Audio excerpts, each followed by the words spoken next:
شروع اللہ کے نام سے جو سب پر مہربان ہے۔ رسول اللہ صلی اللہ علیہ وآلہ وسلم نے اپنی بیویوں سے الا کیا اور ان سے صحبت کرنا اپنے اوپر حرام کر لیا۔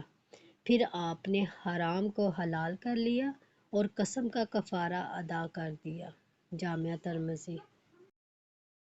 ایک آدمی نے اپنی بیوی کے ساتھ لعن کیا تو نبی اکرم صلی اللہ علیہ وآلہ وسلم نے ان دونوں کے درمیان تفریق کر دی اور لڑکے کو ماں کے ساتھ کر دی۔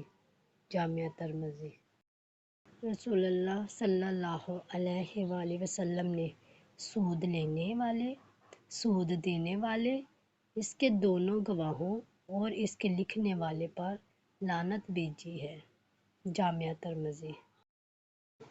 نبی اکرم صلی اللہ علیہ وآلہ وسلم نے کبیرہ گناہوں سے متعلق فرمایا: اللہ کے ساتھ شرک کرنا، والدین کی نافرمانی کرنا، کسی کو ناحق قتل کرنا اور جھوٹی بات کہنا کبائر میں سے ہے۔